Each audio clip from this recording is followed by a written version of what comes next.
दिल्ली और पटने में बैठी हुई सरकारें नहीं चाहती हैं कि सीमांचल में तरक्की का काम हो। अभी बिहार में जो जाति आधारित गणना हुई है उसमें सबसे गरीब सीमांचल, सबसे पिछड़ा सीमांचल, मजदूर पलायन सबसे ज़्यादा सीमांचल, सैलाब से ज़्यादा सीमांचल में। यही वजह है कि आज हम लोग लड़ाई लड़ रहे हैं और देरी हुई। इसी के बराबर की जो सड़कें हैं दूसरी तरफ बन गई हैं। पटने में जाइए, पटने में अजायब घर बना 800 करोड़ का। अजायब घर से अजायब घर को म्यूजियम से म्यूजियम को जोड़ने के लिए 500 करोड़ का टनल बन रहा है, सुरंग बना रहा है, जबकि उसमें पानी जम जाएगा। लेकिन दिल्ली और पटना में बैठी हुई बेईमान सरकारें हमारे तरफ ध्यान नहीं देती हैं। इसीलिए तो हम लोग जगाने के लिए आए हैं कि उठो नौजवानों, मांगने से भीख मिलती है, लड़ने से हक मिलता है। हक की तैयारी करो। ये तकरीबन 10 किलोमीटर है प्याजी से लेकर यहाँ तक, और लगभग 9 करोड़ 50 लाख कुछ पैसे हैं इनके। घटना घट रही है जिस तरह से नमाज पढ़ने के लिए एक नमाजी के ऊपर इस तरह से प्रशासन द्वारा जिस पीड़ित तरह किया जा रहा है। ये मुल्क हिंदू मुस्लिम सिख ईसाई सबका है। इस मुल्क में सबको मिलकर रहने में भलाई है। एक मुसलमान को पहली बार ऐसा देखा गया कि पूजा मने इबादत करते हुए पुलिस ने जो इस तरह शरारत की है, ये मोदी जी के नफरत के फैलाव का असर है।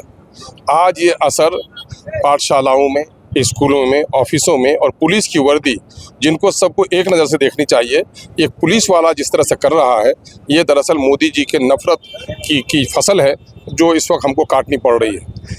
आज सड़कों पर मूर्तियों को भसाने के वक्त पूरी सड़क जाम कर दी जाती है, लेकिन उसे कोई टोकने वाला नहीं होता, और हम उसे टोकने कहना भी नहीं चाहते हैं, क्योंकि उनका धार्मिक काम है, वो होना चाहिए।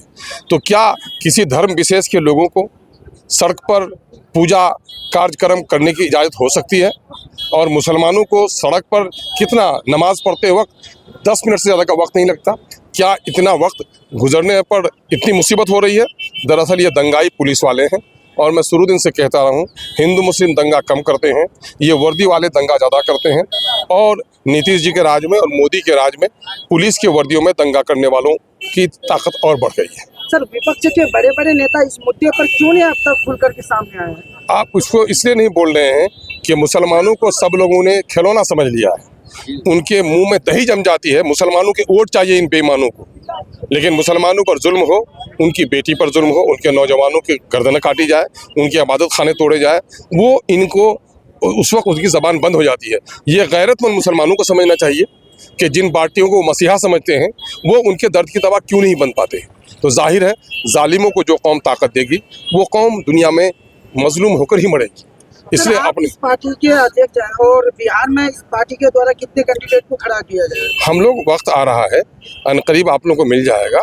हम लोगों ने तो बिहार में सरकार बनाने की कभी हमने नहीं सोची। हमारे बाप दादा ने सरकार बनाने के लिए वोट दिया, सरकार गिराने के लिए वोट दिया। हमारी तकदीर, हमारे इस इलाके की तस्वीर बदलने के लिए वोट नहीं दिया। अब हमारे बाप दादा भी, बूढ़े लोग भी, जो लोग अपने आप को ख़ानदानी तौर पर किसी पार्टी से जमा हुआ समझते थे, आज उनका भी नज़रिया बदला है। पिछले दिनों में हम लोग 5 लोग जीत कर आए हैं, और पहली बार बिहार की असम्बली में कमज़ोर मुसलमानों की वकालत करने वाली एक जमात पहुंची है। तो उम्मीद रखिए पूरे बिहार के मजलूमों की आवाज़ बनने की ताकत MIM में आ गई है, और अनकरीब हम लोग फैसला करेंगे। चूँकि लोग हुकूमत बना रहे हैं, हम मजलूमों के इंसाफ दिलाने की आवाज़ लगा रहे हैं। लोग झूठी मूठी खबरें फैला रहे हैं, आख्तोनीमान लड़कर विदेश से मजदूरों को घर बगैर पैसे के भेजा जाए, ये काम कर रहा है। अभी देश में भी दूसरे जगहों से मजदूरों को लाया जाए, वो काम कर रहा है। और जो लोग दलाल हैं, अल्टू पल्टू हैं, वो दलाल लोगों को दिग्भ्रमित करते हैं। मैं अपने क्षेत्र के लोगों से कहना चाहता हूं कि ऐसे लोगों को बिहार में, अगर नीतीश कुमार बीजेपी का साथ नहीं देते तो बीजेपी अपने नापाक कदम को बिहार में नहीं रख सकती थी। सर, एक सुनिए, लेकिन आज नीतीश कुमार ने बीजेपी का साथ देकर यहाँ पर बीजेपी को स्थापित कर दिया है। तो उनके उन सत्ता के उन दलालों को भी देखो जो आपकी बस्ती में रहता है और उसकी वकालत करता है, उसकी ज़बान आप लोगों को बंद करनी पड़ेगी, तभी समाज में इस्लाह होगा। एक वीडियो वायरल हो रहा है, बहुत तेज से वायरल हो रहा है, मास्टर मुजाहिद साहब के से जो हैदराबाद में एक औरत की डेथ हो जाती है, और वो क्रेडिट लेने के लिए अपने कुछ इसको भेजता है कार्यकर्ता को, और कहता है कि सारा इंतजाम हमने किया। फिर उसके बाद डेड बॉडी वाले के परिजनों ने फिर वो वीडियो किया। क्या इसमें कितनी सच्चाई? भैया देखिए, हम लोगों का काम लाशों से खिलवाड़ नहीं है, लाशों से सियासत नहीं है। हम लोगों ने कितने लोगों की लाशें भिजवाई हैं, हम लोग उसका तस्करा नहीं करते। कुछ लोग जिमनी के ख़ानदान के लोग हैं जो लोग लाश पर ही हंसते हैं, लाश पर ही मुस्कुराते हैं, लाश पर ही सियासत करते हैं। हम लोग तो बीमारों की दवा तलाश करते हैं। और जो कुछ मैयत के अहले ख़ानदान ने बता दिया, खबर किनको की गई थी और किन लोगों ने पहल की, तो उससे तो ये बात सामने में आ जाती है। तो जो लोग धोखा दे रहे हैं, तो धोखे का पोल तो खुल के ही रहता है, धोखे का पोल खुल भी जाएगा, आप जान रहे हैं। तो ये थे जनाब अख्तरुल ईमान साहब, अमर विधायक AIMIM।